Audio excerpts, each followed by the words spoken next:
Ready?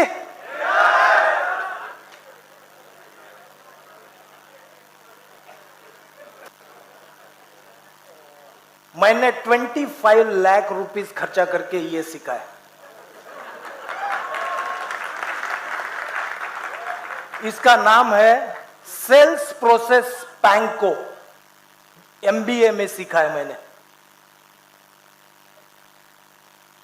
और ये सीख के 100% आपकी लाइफ लॉन्ग लर्निंग लेके जाओगे। इसमें पहला स्टेप, पैंको में हर एक वर्ड SPANCO, हर एक वर्ड कुछ दर्शाता है। तो फर्स्ट है सस्पेक्टिंग। सस्पेक्टिंग, फाइंडिंग और नोइंग योर पोटेंशियल कस्टमर। आपका पोटेंशियल कस्टमर को फाइंड करना या उसके बारे में जानना। इसमें आपको आपका आइडियल टारगेट डिफाइन करना है। सस्पेक्ट करने के लिए किसी को भी लेके ज्वाइन नहीं करना है।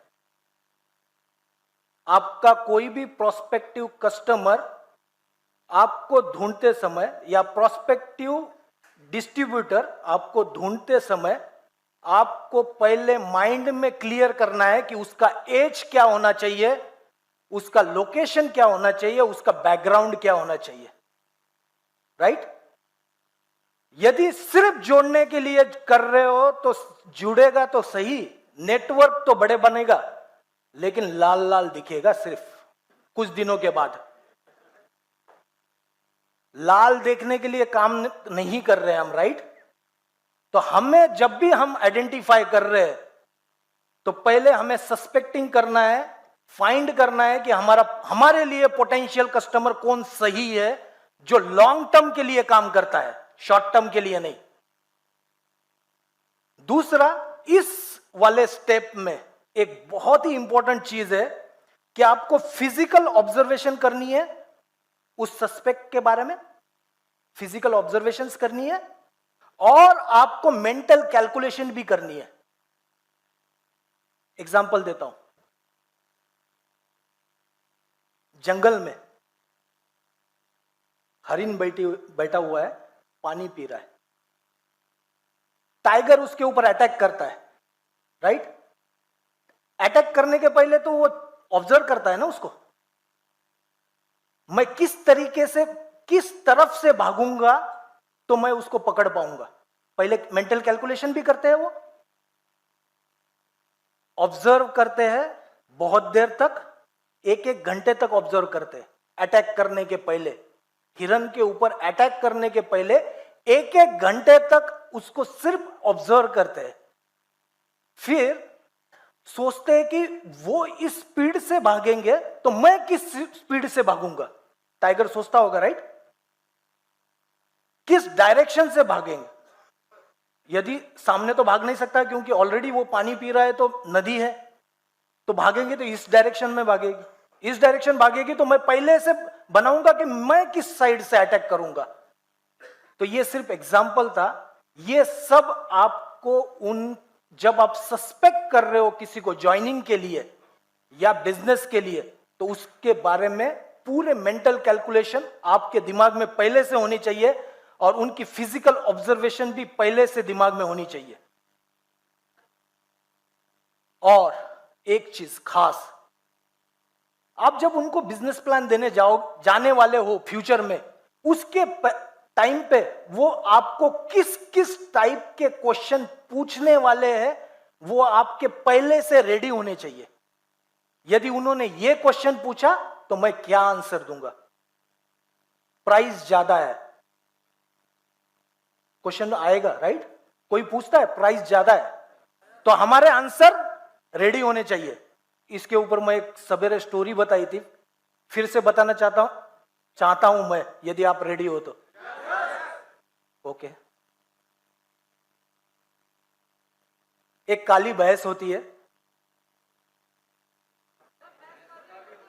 काली होती है। ओके। हरा घास खाती है, हरा ही घास होता है, वो भी बोलोगे आप। और सफेद दूध देती है, पता है? बोल रहे होंगे क्या यार, क्या सिखा रहे हो मुझे। लेकिन दो आदमी थे, एक था एक बहुत अच्छे दिमाग वाला आदमी और दूसरा एक आदमी था जिस एकदम साधारण सा आदमी। जो बहुत दिमाग वाला आदमी था वो उस भैंस को अपने लैब में लेके गया और 3 साल तक रिसर्च करने लग गया कि काली भैंस ग्रीन कलर का घास खाती है, सफेद दूध क्यों देती है। दूसरी तरफ जो साधारण सा आदमी था उसने क्या किया, दूध निकाला, खुद पिया, बच्चों को पिलाया, सेहत बनाई, बचे हुए दूध से पनीर बनाया, मार्केट में बेचा, पैसे कमाए, घर बनाया। तो आपको क्या बनना है आप सोचो।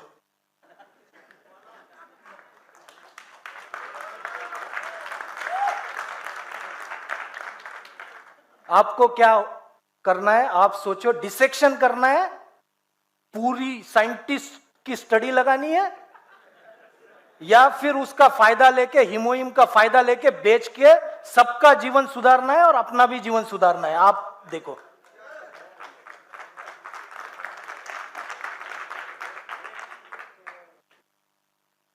स्पैंको में दूसरा वर्ड है पी, जो कि आप डेली यूज करते हो आपके लाइफ में, वो है प्रोस्पेक्टिंग। करते हो राइट? आप लोग प्रोस्पेक्टिंग करते हो, लेकिन उसके पहले का स्टेप नहीं करते हो, सस्पेक्टिंग वाला। वो करना बहुत जरूरी है। प्रोस्पेक्टिंग में एक वर्ड लिखा है, it is process of identifying man. Man यानी मैन नहीं, MAN, मनी, अथॉरिटी, नीड। जब आप किसी को प्लान देने जा रहे हो तो उसके पहले आपको पता होना चाहिए कि ये डिसीजन लेने वाला आदमी खुद है क्या उसकी वाइफ है। नहीं तो क्या करेगा, सुन तो लेगा आपके पास से, आधा घंटा वेस्ट भी करेगा और थोड़ी देर के बाद बोलेगा बीबी को पूछ के ज्वाइनिंग करवाता हूं। तो पहले से पता होना चाहिए मनी कितनी है उनके पास, अथॉरिटी किसके पास है। यदि अथॉरिटी उनकी पार्टनर के पास है तो दोनों को एक साथ प्लान दिखाओ, दोनों को एक साथ कंपनी के बारे में बताओ, अलग अलग बता के आपका टाइम वेस्ट हो जाएगा। तो इस स्टेप में आइडेंटिफाई करते हैं कि किसके पास अथॉरिटी है, और इसी स्टेप में आप कांटेक्ट करते हो। कांटेक्ट कैसे करते हैं? व्हाट्सएप से करते हैं, ईमेल से करते हैं। प्रोस्पेक्टिंग स्टेज में ही आप उनको इनविटेशन देते हो, ईमेल से करते हो, फोन करके करते हो, राइट? तो सारे तरीके राइट है, लेकिन उसके अंदर जो भाषा है लिखने की वो बहुत सही होनी चाहिए। यदि आप सब कुछ पत्ते उसी पहले मैसेज में दे दोगे तो कोई ज्वाइन नहीं करेगा। तीसरा, इसमें हमेशा जब आप प्रोस्पेक्टिंग कर रहे हो और फोन पे बात कर रहे हो तो क्वेश्चन पूछने का ढंग आपका होना चाहिए open ended question, close ended question कभी नहीं पूछने, राइट? जैसे फोन पे बात कर रहे, आपने बात किया, बात करने के बाद डिसाइड हुआ कि हम मिलने वाले हैं, अगली एक मीटिंग करने वाले हैं, तो उसमें ऐसे नहीं पूछेंगे कि अगली मीटिंग कब करें फिर, तो उसमें क्या बोलेगा वो, वाइफ को पूछ के बताऊंगा। इसमें क्वेश्चन ऐसा होना चाहिए, सैटरडे को सवेरे 9 बजे मिलने को चाहोगे या संडे को शाम को मिलना को चाहोगे? तो आंसर क्या होगा? दोनों में से एक ही होगा। तो बाय डिफॉल्ट वो जो आंसर देंगे उसमें आपकी विन है। नहीं तो ओपन एंडेड में ऐसे हो जाएगा कि वो अगले महीने का भी टाइम दे सकता है, 4 महीने के बाद का भी टाइम दे सकता है। और जब आप प्रोस्पेक्टिंग कर रहे हो उस टाइम पे यदि उस आदमी के खुद के लाइफ में कोई गोल नहीं है, उनको ज्वाइन मत करवाइए। जब आप उनको क्वेश्चन पूछोगे आपका लाइफ का गोल क्या है, और उनके 3 आंसर एक्सपेक्टेड है, राइट? जब भी आप किसी को पूछोगे आपका लाइफ का गोल बताओ, तो 3 ही आंसर हो सकते हैं। या तो हो सकता है कि वो आपको गोल बता दे, या तो ना बताए, या तो बोले मुझे पता है लेकिन बताऊंगा नहीं तुझे, या बोलेगा मेरे पास तो गोल ही नहीं है। तो जिसके पास गोल नहीं है उसको ज्वाइनिंग ना करवाए।